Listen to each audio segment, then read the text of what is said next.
అందరికీ నమస్కారం. కన్యా రాశి 2024 ఫిబ్రవరిలో చూద్దాం ఎలా ఉందనేది. వీళ్ళకి పెళ్ళికి సంబంధించిన కార్యక్రమాలలో అంతా బాగుంటుందని చెప్పుకోవచ్చు. అంటే సంబంధాలు కుదరడంలో కానివ్వండి, అది ఉద్యోగరీత్యా కానివ్వండి, గవర్నమెంట్ ఉద్యోగం రాలేదని బాధపడే వారికి వస్తుంది, బాగా వచ్చే అవకాశాలు కనిపిస్తున్నాయి. వ్యాపారంలో కూడా చాలా బాగానే ఉంటుంది. రాజకీయ నాయకులకు మిశ్రమ ఫలితాలు. ఈ పోటీ పరీక్షల్లో ఈ విద్యార్థులకు కొంచెం కష్టమైన బాగానే ఉంటుంది. అయితే రియల్ ఎస్టేట్ రంగంలో ఉన్న వారికి 50% అని చెప్పుకోవచ్చు. బాగా ఉండదు, బాగుంటుంది అనేదానికంటే మిశ్రమ ఫలితాలని చెప్పుకోవచ్చు ఒక మాటలో. ప్రేమకు సంబంధించినవి కూడా 50%గానే ఉన్నాయి. పెద్దలను ఒప్పించడం కష్టం అవడం కావచ్చు, లేదంటే అమ్మాయి ప్రేమిస్తుంది అంటే అబ్బాయి ఒప్పుకోవడంలో కావచ్చు, అబ్బాయి ప్రేమిస్తే అమ్మాయి ఒప్పుకోవడంలో ఆ విషయంలో కావచ్చు. 50% అనేది చెప్పుకోవచ్చు మిశ్రమ ఫలితాలు అనేది ఒక విధంగా. ఇక క్రియేటివిటీ రంగంలో ఉన్నవారికి ఈ ఫిబ్రవరి మాసం చాలా బాగుంటుంది. అంటే ఏదైనా టెక్నికల్గా పనిచేసి, తెలివితేటలతో పనిచేసి అవి చేసేవారికి చాలా బాగా వస్తుంది. ఈ సంవత్సరం ఈ నెల ఫిబ్రవరి మాసం చాలా బాగుంటుంది. ఇంకా భార్యాభర్తల మధ్యలో కన్యారాశి వారికి చిన్న చిన్న గిల్లిగజ్జాలు, చిన్న గొడవలు ఉండడానికి ఆస్కారం ఉంటుంది. కుటుంబంతో ఈ నెల ఫిబ్రవరి నెల కుటుంబంతో బాగా ఉంటారు. కుటుంబంతో బాగా కలుస్తారు. పాత స్నేహితులు కలుసుకోవడం, ఇంట్లో శుభకార్యాలకు ఆస్కారం ఎక్కువగా ఉంటుంది.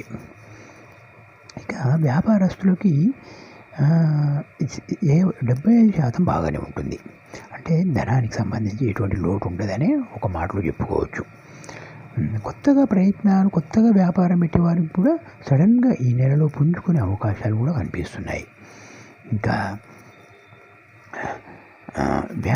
ఉద్యోగస్తులకి మిశ్రమ ఫలితాలని చెప్పుకోవచ్చు. అంటే కొంచెం ఆఫీసులలో చిన్న గొడవలు అయ్యే అవకాశాలు ఉన్నాయి, మనస్పర్ధాలు వచ్చే అవకాశాలు ఉన్నాయి. కొత్తగా ఉద్యోగం కోసం ప్రయత్నం చేసే వారికి కూడా ఈ నెల చాలా బాగుంది, ప్రయత్నం చేసుకోవచ్చు.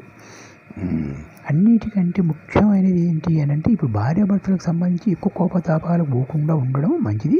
కాకపోతే చిన్న గిల్లి గజ్జాలు ఉంటాయి, చిల్లర గొడవల్లాగా ఉంటాయి. కానీ మరీ ఆవేశపూరితంగా ఉండకుండా చూసుకోండి. కొంచెం మనసు నెమ్మది చేసుకొని మాట్లాడుకోవడం, ఏదైనా సమస్య ఉన్నా దాన్ని నెమ్మదిగా పరిష్కరించుకోవడం చేసుకోవాలి.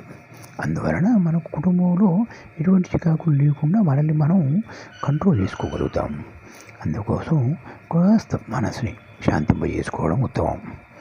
ఇంకా ప్రయాణాలు కలిసి వస్తాయి. కాకపోతే కొంచెం 14, 15, 16 తారీఖులలో కొంచెం జాగ్రత్తగా ఉండండి. ఈ నెల 14, 15, 16 తారీఖులలో కొంచెం జాగ్రత్తగా ఉండండి, వేగాన్ని తగ్గించుకోండి. ఇకపోతే మీకు కావలసినవి ఏదైనా కావాలి అంటే నాకు వాట్సాప్ ద్వారానైనా సంప్రదించవచ్చు. ఇది వాస్తు యంత్రం, సూర్యయంత్రం అంటారు దీన్ని. సకల వాస్తు దోషాలు నిర్మూలించవచ్చు. ఇది మీకు పూజ ప్రాణప్రతిష్ఠ చేసి కొరియర్ ద్వారా పంపిస్తాను. ఈ యంత్రాలు ఉన్నాయి, తావీలు అంటాం, తాయెత్తు అంటాం, యంత్రాలు అంటాం. ఈ అన్ని రకాల యంత్రాలు నేను ఇస్తాను. పూజ ప్రాణప్రతిష్ఠ చేసి మీకు కొరియర్ ద్వారానైనా పంపిస్తాను. మీకు ఏ యంత్రం కావాలంటే అది పంపిస్తాను. ఉదాహరణకి, మా భార్య పుట్టింటికి వెళ్ళింది, రావట్లేదు, నా భర్త పట్టించుకోవట్లేదు, విడాకులు తీసుకున్నాడు, కలపడానికి వశీకరణ యంత్రం. లేదా పిల్లలు చదవట్లేదు అని అంటే కనుక, ఆ పిల్లలు ఆడపిల్లలైనా మగపిల్లలైనా మనకు లక్ష్మీ సరస్వతి అనుగ్రహం కోసం, మనసు ఏకాగ్రత పెరగడం కోసం ఈ సరస్వతి యంత్రం దీంట్లో పెట్టిస్తాం. అప్పుడు చదువులు ఉత్తీర్ణులు అవ్వడానికి ఖచ్చితంగా అవకాశం ఉంటుంది. ఇక ఇదే యంత్రాలు రకరకాలుగా ఉంటాయి. దీంట్లో ధనాకర్షణ యంత్రం ఇందులో పెట్టి ఇస్తాం అన్నమాట. రకరకాలుగా మీ సమస్యను బట్టి కూడా ఇస్తాము. ఇది పోతే గుర్రపు నాడ, మీరు ఇంటి ముందర వేలాడి తీసుకోవడానికి దీన్ని కూడా పూజ ప్రాణప్రతిష్ఠ చేసి పంపిస్తాను. కాల్చి వారు సంప్రదించవచ్చు. ఇక ఇది గణపతి, తెల్ల జిల్లేడు గణపతి. దీన్ని కూడా మీకు కావాలంటే ఇది ధనాకర్షణ కోసం పూజ ప్రాణప్రతిష్ఠ చేసి పంపిస్తాను. ఇంకొకటి కస్తూరికాయ కూడా ఉంటుంది, అది ఇప్పుడు లేదు, వేరే వాళ్ళకి పంపించాను. కస్తూరికాయ కూడా ధనాకర్షణ కోసం, డబ్బు బాగా రావాలంటే ధనాకర్షణ కోసం అది కూడా పూజ ప్రతిష్ట చేసి కొన్ని వస్తువులు మూటగట్టి ఒక గుడ్డలో ఇస్తాను. అది కూడా ఉంటుంది. మీ సమస్యను బట్టి కూడా పరిష్కార మార్గాలు కూడా తెలియజేస్తుంటాను. మీరేం చేస్తారంటే జాతకం చూపించుకోవాలంటే ఫోన్లో జాతకం చూపించుకోవాలనుకుంటే ఈ విధంగా మీరు నెంబర్ ఇస్తున్నాను. ఆ నెంబర్కి మీరు పుట్టిన సమయం, తేదీ, నెల, సంవత్సరం, మీ పేరు, జన్మస్థలం వాట్సాప్ చేస్తే మీకు గూగుల్ పే, ఫోన్పే నెంబర్ పంపిస్తాము. అప్పుడు 1000 రూపాయల ఫీజు పంపిస్తే మీకు మళ్ళీ అవన్నీ జాతక పరిశీలన చేసి మీకు తెలియజేస్తాం ఫోన్లోనే.